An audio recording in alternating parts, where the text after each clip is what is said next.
When the Galactic Empire hanged Groom, humanity unleashed Ruth. Prologue. The gallows of Korthos Prime. The execution was broadcast across the stars.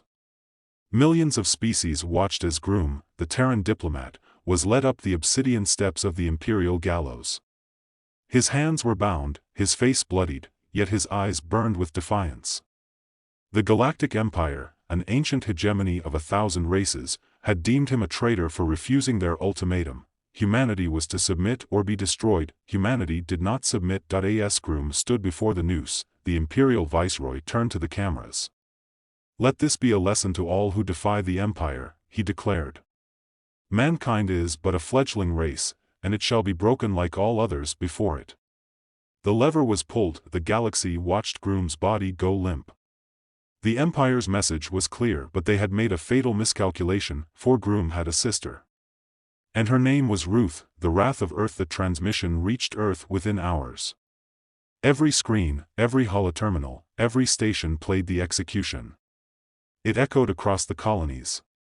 It burned into the minds of billions, and then Ruth spoke. She was not a diplomat. She was not a politician. She was a warrior, standing before the United Terran Directorate. Her voice was cold, measured. "The Empire believes it has put an end to us." She paused, looking across the room filled with admirals, generals, and leaders. "They think this is over." She leaned forward. "It has just begun." Within days, the Terran fleets, once hesitant, once held back by fragile diplomacy, mobilized. Ships darkened the void, engines burning like vengeful stars. Humanity had never sought war. But now? Now it would show the Empire why it should have. The Empire's first mistake. The Empire had fought countless wars. It had crushed rebellions, enslaved species, burned worlds. But it had never faced humanity at war. When the first Terran fleets struck the Imperial outposts, they did not send warnings. They did not negotiate. They did not occupy.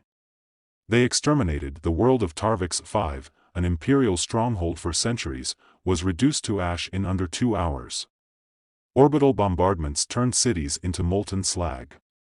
Imperial fleets sent distress calls, calls that were never answered. Ruth led the charge herself aboard the Vindicator, her flagship. Her strategies were unlike anything the Empire had faced.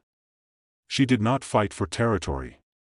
She did not fight for survival. She fought for vengeance. The horror of humanity. The war spread like wildfire. The Empire, used to slow, drawn-out conflicts, was overwhelmed by the sheer ferocity of the human onslaught. On the battlefield, humans did not take prisoners. They did not waste time with diplomacy. They did not care for the old rules of war. Empire officers reported atrocities, imperial nobles dragged from their estates, soldiers executed without mercy, planets razed in retribution. Entire species under the Empire's rule turned against their overlords. Emboldened by humanity's defiance, the Empire had thought itself invincible. Now, it saw the truth. It was merely old. And old things broke when struck hard enough. The fall of the Viceroy. The man who had ordered Groom's execution, the Imperial Viceroy of Korthos Prime, sat in his palace, surrounded by his dying empire. Ruth had made it personal. When her fleet arrived above Korthos, the Viceroy's defenses crumbled within hours. Terran soldiers stormed the capital, slaughtering everything in their path, and then Ruth found him, dragged from his throne. The Viceroy was paraded through the streets, just as Groom had been. But where Groom had met a quick death, Ruth ensured the Viceroy's was slow. The entire galaxy watched as the man who had mocked humanity now wept before it. With a single gesture, Ruth ordered his fate. He was hanged, just as Groom had been. The message was clear: the end of an empire. It took 2 years. 2 brutal, merciless years. But in the end, the Galactic Empire fell. Its worlds lay in ruins. Its fleets were shattered. Its leaders were dead, and at the center of it all stood Ruth. She did not claim a throne. She did not demand tribute.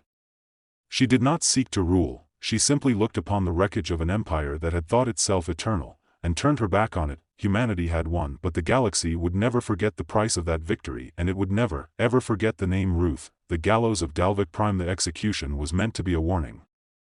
A single man, standing at the gallows on Galactic Prime, surrounded by the elite of the Galactic Empire, his life measured in the final tolls of the ceremonial death bell. They called him Groom, though that wasn't his real name. His real name was lost in the bureaucratic void of imperial records, a human diplomat reduced to nothing more than a label, an example. He had tried to negotiate, tried to speak for humanity, but the Empire did not negotiate with inferiors. So they hanged him. What they didn't know, what they couldn't know, was that Groom had a sister. Her name was Ruth, and Ruth was coming. Chapter 1, The Signal. Deep within the void, aboard the warship Judgment, Ruth Halstead received the transmission.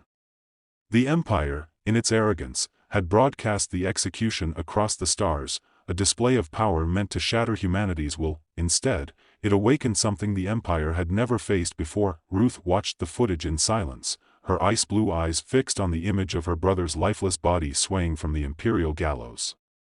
Around her, the bridge crew of the Judgment waited, tense. They had all known Groom. They had all fought beside him in the early days when humanity first clashed with the Empire. No one spoke. No one needed to. Ruth stood. Prepare the fleet. We're burning Dalvik Prime to the ground. The officers snapped to attention. Humanity had been hesitant before. The war had been a slow, grinding conflict, fought in the shadows, in the fringes of the Empire's territory. Humanity was young, reckless, defiant, but they had never dared strike at the heart of imperial power, not until now. Chapter 2, The Empire laughs. When news of Ruth Halstead's fleet reached the Empire, the High Lords of Dalvik laughed. Pathetic, Lord Voth sneered, swirling a glass of rare Ilvarian wine. A single fleet against the might of the Empire? Let them come. We'll send the remnants back in scrap. His advisors nodded in agreement. Humanity was insignificant in the grand order of the cosmos. A young species, barely a footnote in the Empire's history. The High Lords had crushed rebellions that spanned entire star systems. What was one vengeful woman to them? But then, the bombardments began. Chapter 3, The Storm breaks. The Judgment dropped out of FTL alongside 200 human warships, a force unlike anything the Empire had expected. But it wasn't the numbers that shook Dalvik's defenses, it was the sheer brutality of the attack. Ruth had no interest in conquest. No interest in diplomacy. No interest in anything but vengeance. The first wave of human ships crashed through the orbital defenses like a hammer through glass. Imperial dreadnoughts, designed for methodical warfare, found themselves outmaneuvered by human vessels designed for speed, for adaptability, for killing. The Empire had always fought wars the civilized way. Grand fleets, tactical positioning, drawn-out battles of attrition. Ruth fought like a predator. Within hours, Dalvik Prime was in flames. Chapter 4, The King falls. The High Lords of Dalvik fled to the Imperial Palace, thinking themselves safe behind walls that had never been breached. But Ruth didn't just want their planet. She wanted them, and she would have them. The palace fell under siege, human shock troopers storming the corridors, their rifles singing the song of retribution. Ruth led the charge herself, tearing through guards like a force of nature. Lord Voth, the architect of Groom's execution, was dragged from his throne, his regal robes torn and stained with the blood of his guards. Ruth stood over him, eyes cold. Did you think you could kill my brother and walk away? Voth, trembling, tried to muster the arrogance of the Empire. You think this will change anything? The Empire will crush you. Ruth smiled. The Empire is already burning. And then she dragged him through the streets, the same streets where Groom had been paraded before his execution. The same streets where the people of Dalvik had cheered for his death. Now, they watched in horror as their own ruler was paraded like a trophy, humanity's wrath made manifest. And when Ruth was done, she did not hang him, she let the people of Dalvik decide his fate. The people, knowing what was coming, tore him apart themselves. Epilogue. The Empire trembles. The fall of Dalvik Prime was more than a battle. It was a message.